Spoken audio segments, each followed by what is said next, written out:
Olá! Hoje a gente vai fazer uma exploração mais a fundo em alguns pontos-chave da Lei 3406, lá de 1997. É o Estatuto da Guarda Municipal de Indaiatuba. Isso aí. A nossa fonte é o texto da lei mesmo, o documento oficial. E a ideia é entender como é que funciona a estrutura deles, sabe? Responsabilidades, como se entra na guarda, e também o regime disciplinar. Vamos dar uma olhada nisso. Ótima ideia. Porque um estatuto desses é tipo a espinha dorsal da corporação, né? Ele organiza tudo, define quem manda em quem, quais as regras do jogo para todo mundo ali dentro. É o que dá a base. Legal. E logo de cara, o artigo 1º já mostra que veio. A guarda existe desde 83, é uniformizada, armada. E a missão principal, né, vigilância dos bens, serviços e instalações da prefeitura e também socorrer a população. Tem até um destaque para o trabalho noturno. Exatamente. Já dá uma noção boa do trabalho deles. E para situar a guarda dentro da prefeitura, o artigo 3º diz que ela é um departamento. Fica ligada à Secretaria Municipal de Defesa Social. Ah, então não é solta. Não, de jeito nenhum. Está subordinada, tem uma linha de comando clara desde o começo, dentro da estrutura administrativa maior. Falando em linha de comando, isso parece ser um ponto central mesmo no Estatuto. Os artigos 4º e 28 falam bastante disso. E o curioso é que no topo da hierarquia da guarda, tem gente que nem é da carreira de guarda, né? Pois é. Tipo o prefeito, o secretário de Defesa Social, o assessor da secretaria, e aí sim o diretor da guarda. E essa hierarquia não é só um desenho no papel, não. O artigo 28 deixa bem claro o que significa. O superior pode dar ordem, fiscalizar, até mudar a decisão de quem está abaixo. E quem está abaixo tem o dever de obedecer. É bem militar nesse sentido. E como eles decidem quem vem primeiro, se dois guardas têm o mesmo nível? A lei prevê isso também no artigo 28. A precedência pode vir pela classe, claro, mas se for a mesma, vale a data de conclusão do curso superior na carreira, a antiguidade na função ou até a nota no curso de formação. Tem critérios de desempate. Entendi. E tem outra coisa que chama atenção nessa formalidade toda, a exigência de continência, sabe? Aquele cumprimento formal. Não só para os superiores diretos da guarda, Sim, eu vi isso. mas também para vereadores e outras autoridades. Isso está lá no artigo 4º e no 28º de novo. Reforça muito essa imagem de instituição formal bem integrada no sistema político ali, né? Com certeza. É uma formalidade que parece ser um pilar mesmo, sabe? E isso se reflete nas responsabilidades de cada um nessa cadeia de comando. E quais são essas responsabilidades? O Estatuto detalha bem. O prefeito, por exemplo, chamado de dirigente máximo. É ele quem autoriza concurso, decide salário, orçamento, quantos guardas vai ter. O poder de caneta, né? Exato. E pode demitir, exonerar, decide em última instância no executivo. O controle geral está com ele. Isso mostra bem o controle do município sobre a guarda, né? Aí, logo abaixo, veio o secretário de Defesa Social. Ele funciona como um gerente importante ali no meio. Faz a ponte com o prefeito. Isso. Comunica as coisas importantes, sugere melhorias, fiscaliza o diretor da guarda, toma decisões na área dele e pode aplicar punições também, tipo advertência e suspensão. Mas a demissão... Essa fica para o prefeito. Exato, a decisão final de tirar alguém da corporação é do chefe do executivo. E aí chegamos no diretor da guarda. O artigo 7º fala das funções dele.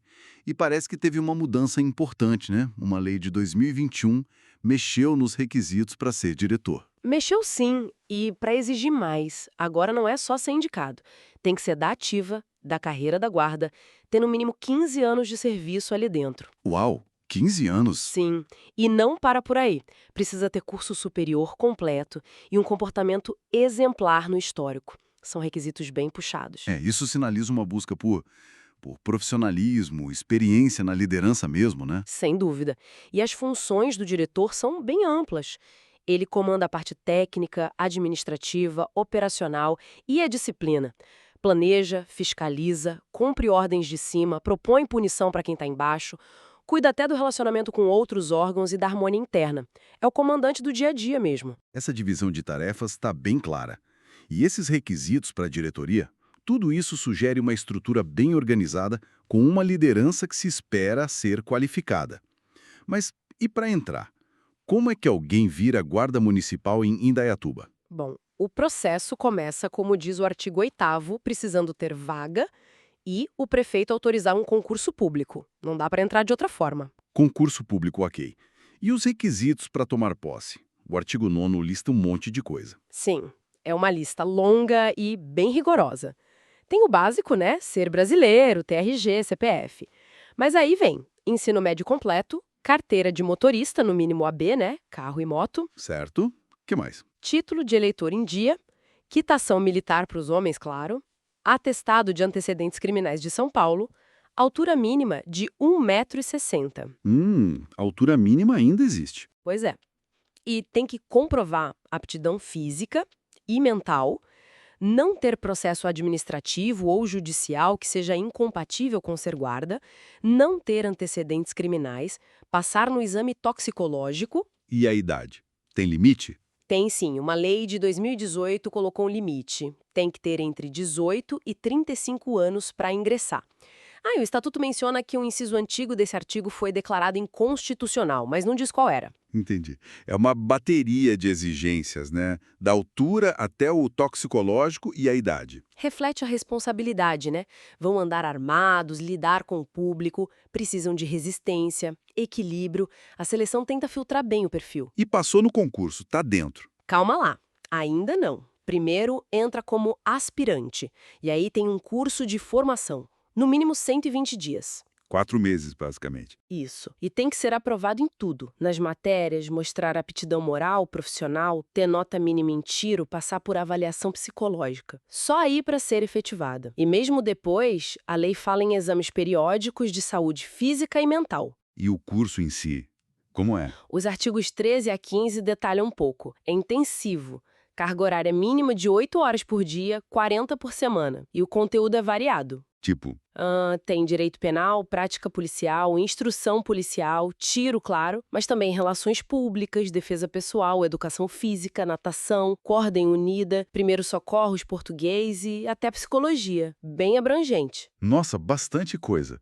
Prepara para várias situações. A ideia é essa, uma formação multidisciplinar para lidar com a complexidade da rua, né? E só depois de passar por tudo isso, ser aprovado, é que o sujeito vira guarda de terceira classe. Exatamente. Presta juramento à bandeira e aí sim é incorporado ao primeiro degrau oficial da carreira. Essa formação parece bem robusta. Não só técnica, mas para moldar conduta também, né? É fundamental. Tenta alinhar o novo guarda aos princípios da corporação, as responsabilidades que ele vai ter. E tem um artigo aqui, o 11º, que fala da questão de gênero de um jeito que hoje soa meio estranho, né? Diz que cargo vago do quadro feminino seria preenchido só por homem. Esse artigo reflete uma outra época, né? As normas sociais eram diferentes. O efeito prático disso, analisando a lei, seria diminuir a presença de mulheres na guarda com o tempo. Conforme as guardas saíssem ou se aposentassem, as vagas delas seriam preenchidas por homens. Acabaria masculinizando a corporação, então. Exatamente. É um exemplo de como a lei pode, ao mesmo tempo, refletir e influenciar a composição de uma instituição. Interessante. E se um guarda sai, pede para sair por vontade própria, ele pode voltar depois? O artigo 12º é claro. O único jeito de voltar é fazendo outro concurso. Se passar, volta para o mesmo cargo que tinha antes. Não começa do zero. Não no cargo, mas na posição dentro da classe. Vai para o último lugar da fila daquela classe e, se não tiver vaga aberta, a lei manda criar uma para ele. Entendi. Mas tem alguma condição para isso? Tem sim, algumas importantes. Primeiro, só vale para quem pediu exoneração. Quem foi demitido por falta grave não pode voltar assim. Faz sentido. E tem outra. Se a saída foi há menos de 2 anos, para ele poder subir na carreira depois, precisa de parecer favorável das chefias, diretor, secretário e até do prefeito. Se saiu há mais tempo, essa exigência de parecer some, mas a regra de só valer para quem pediu para sair continua. Ok, entendido. Isso já puxa o gancho para outra parte super importante do Estatuto. O regulamento disciplinar. Está no título 2. Como é que eles definem e mantêm a disciplina lá?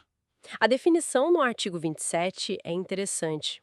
Disciplina não é só obedecer, é definida como o voluntário cumprimento do dever. Sugere algo internalizado, sabe? Não só fazer por medo de punição. E como isso se manifesta? Na obediência às ordens, claro, mas também na correção de atitudes e na colaboração com os colegas e superiores. E a hierarquia, que a gente já falou, é colocada como a base disso tudo. A disciplina se apoia na hierarquia. E quem está sujeito a esse regulamento? Todos os guardas. Basicamente, sim. O artigo 29 diz que todos os integrantes da carreira, desde o estagiário até o topo, o inspetor-chefe, estão sujeitos.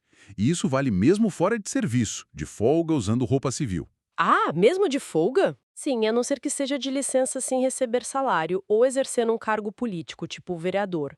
Mas, no geral, onde quer que ele atue e representa na guarda, as regras valem. A conduta reflete na instituição. Entendi. E o que é considerado uma transgressão. O artigo 32 dá uma definição bem ampla. Violar deveres, regras de convivência, ética, probidade, normas morais. E o 33 vai além. Inclui qualquer ação ou omissão que não esteja listada, mas que fira leis, regulamentos, ordens ou até a honra pessoal, o pundonor ou o respeito devido à classe, o decoro da classe. Nossa, pundonor, decoro da classe. São termos fortes, bem tradicionais. São sim.